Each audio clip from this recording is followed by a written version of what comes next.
Hello, this is Rob Smith with the Holy Rust Revival. I've got a first major project at hand. Braden is behind the camera now helping me. We're in the depths of Kemper County, Mississippi, right outside of New Hope area. We're really excited about this first project, and what a better car than a good old classic El Camino. This El Camino belonged to a family here in DeKalb. I actually remember this car as a young child.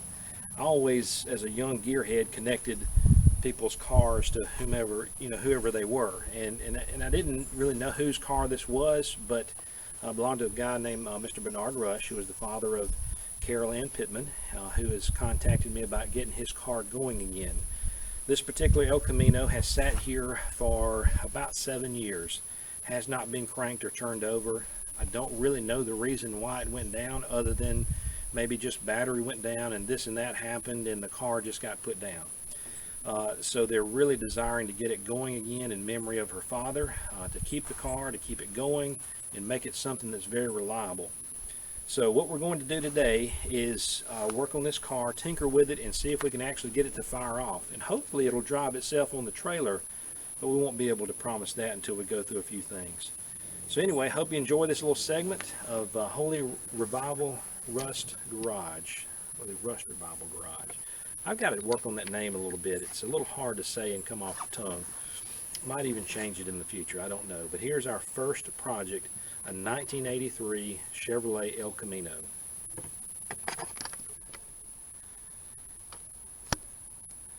All right, so let's walk the car a little bit. This car couldn't have a better motor in it.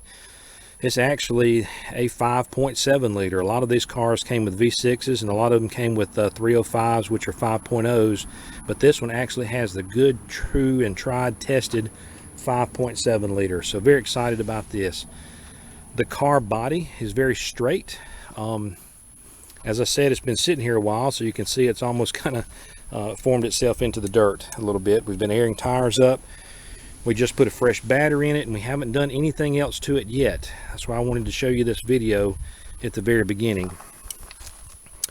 The back end is relatively rust free, just has a lot of junk in it, but the body is solid, and the interior is not bad either. Usually old El Caminos that have sat up like this, the carpet is rotten, and a lot of times they'll get leaks behind the seats and rot the floorboard out, but the body itself is in solid shape.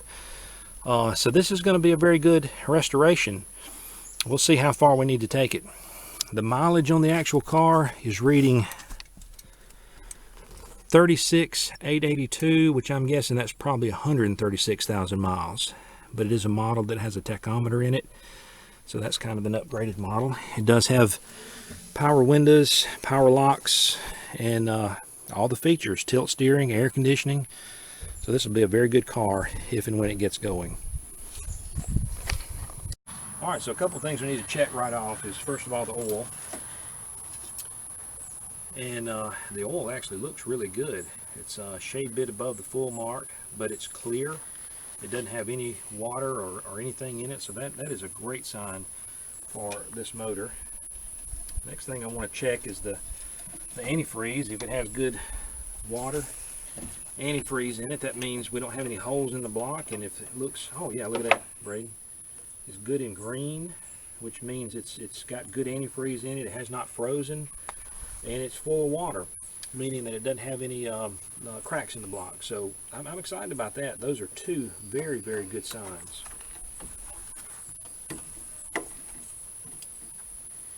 Let me pull the transmission dipstick. Oil looks relatively clean. It's a little bit on the dark side. Usually you can smell if it's burnt, and it does not smell burned. It smells just like a regular can of transmission fluid that you'd pick up in the store, so that's a good sign for the transmission. Another thing, when these cars set up, you can see all the rat pellets that are around. Mice will actually get up in the air cleaner and build nest in here, and that would be very dangerous if you were cranking a car for the very first time, to suck all that stuff in there. You see all the rat pellets that are around this, so we know rats have lived in here, and you can tell that they have been using insulation as their house. Well, look at there. It looks very clean.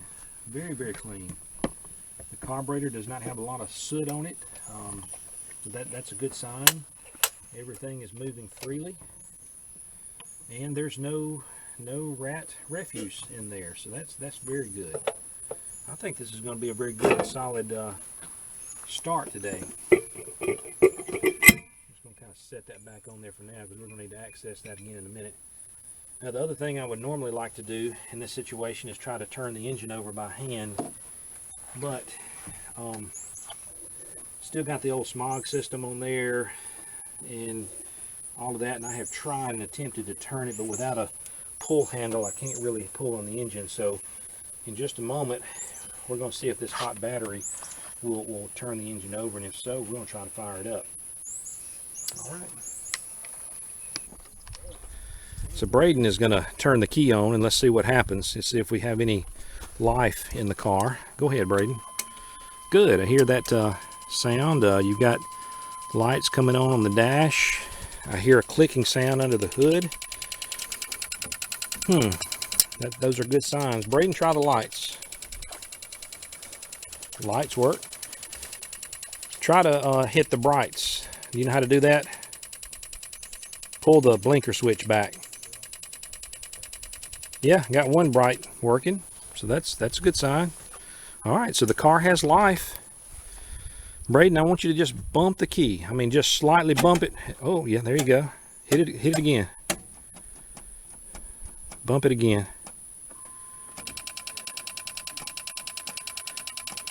Okay. All right, let off. All right, the engine is over. I hope we don't have a case where the engine's locked up. Braden, turn the headlights off.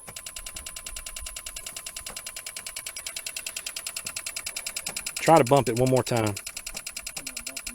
It's not bumping anymore. Okay.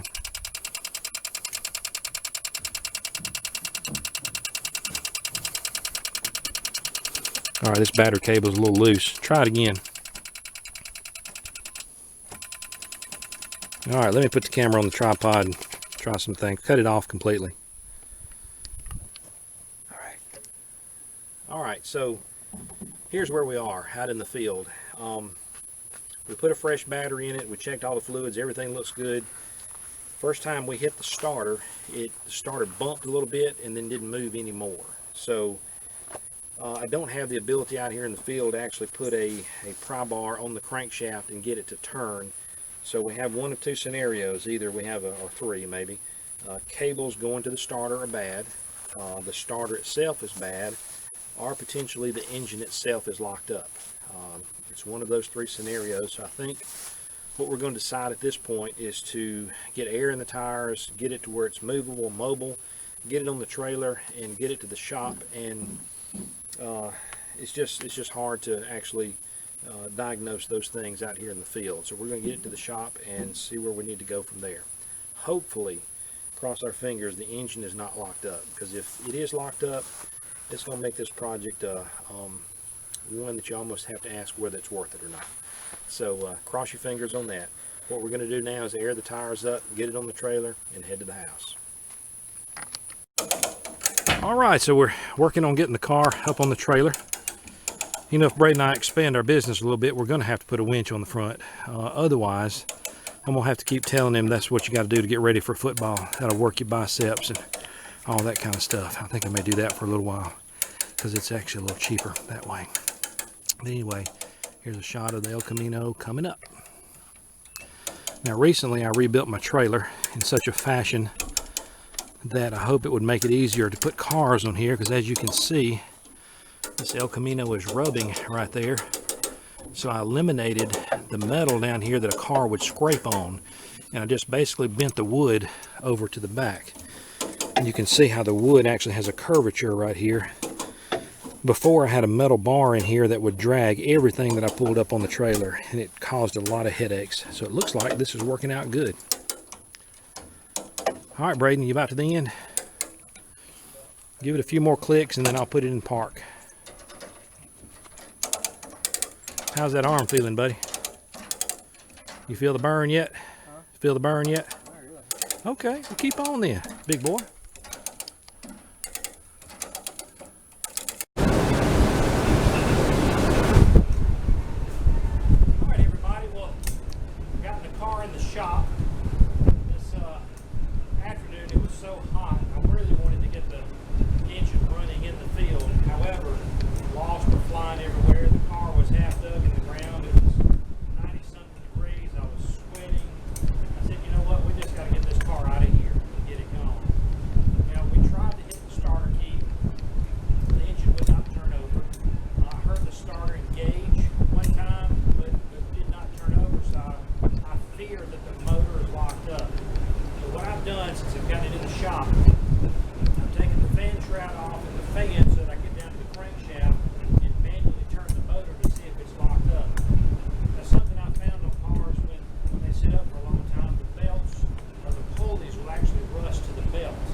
All right, folks, so what we're looking for is we're looking for this big pulley down here to turn. This is the crankshaft pulley. This pulley is attached to the crankshaft, which is the main reciprocating crank in the whole engine. This is the heart of it right here. So if this doesn't turn, no centrifugal force happens. So what I'm gonna do is put my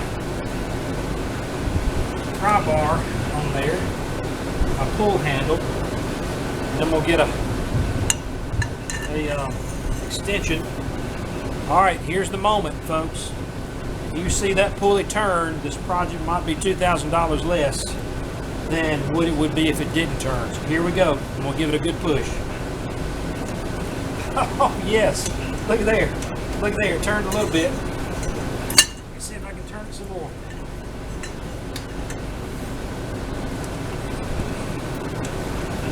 Well, it only turned so far. What it's doing is tightening up the bolt of the crankshaft pulley. Hope it will spin a little further freely.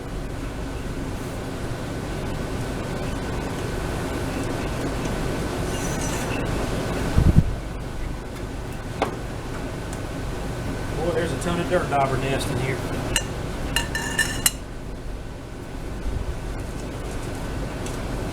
Well, folks, I think we may have an engine that will turn. So I guess what happened out in the field is that either the wiring to the starter is bad or the starter itself is bad. So at this point, I will actually start to, no, I don't like how much that bolt is turning.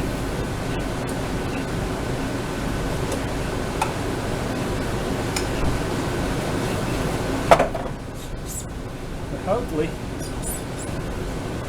we're just moving against compression is what we're doing inside the engine.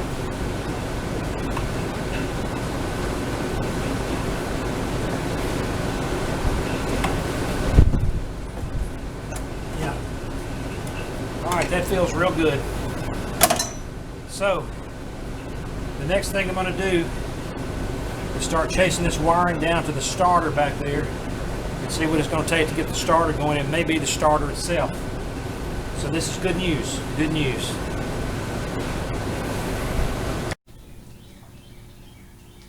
All right, so I jacked the car up. I got underneath. I took a big hammer and I beat the starter. Really, I literally beat it. I gave it about 20 really good licks, because a lot of times when a car sits up for a while, the starter itself will get rust on the shaft and the armature inside, and it has difficulty turning. So by beating it with a hammer, I knocked a few things loose. And before I turned the camera on, I went and hit the key just to see if the engine would turn over. And not only did the engine turn over, but as soon as I hit the key, the engine fired up. And I had every intention of you seeing the engine fire for the first time, but I want you to know that I immediately cut it back off. So this is a car that has sat up for 7 years, has not been moved, has not been touched, and as soon as I hit the starter key, it fired up, and this 350 sounds beautiful. So what I'm going to do is get in and hit the key, cut it on, let you hear it. Now, I noticed on the gauges that the oil pressure is not coming up, neither is the temperature nor the voltage showing. And I'm scared to run it too long because I don't want to run an engine without oil pressure. It'll be fine to run it for just a moment, but with no oil pressure, things can go catastrophically wrong. I imagine that it's just the wiring in the engine. I imagine a mouse has gotten up in the wiring loom and eaten a wire or something back there, because a lot of the gauges aren't working. I would be more concerned if just the oil pressure wasn't working and the rest of them were. So here we go. I'm gonna fire it up. Listen to it. Let it rip.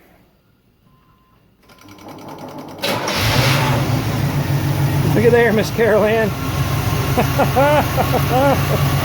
That car runs better than any car I've ever known that's been sitting up for 7 years. I have never seen anything like this. Let me rev it up for you a little bit.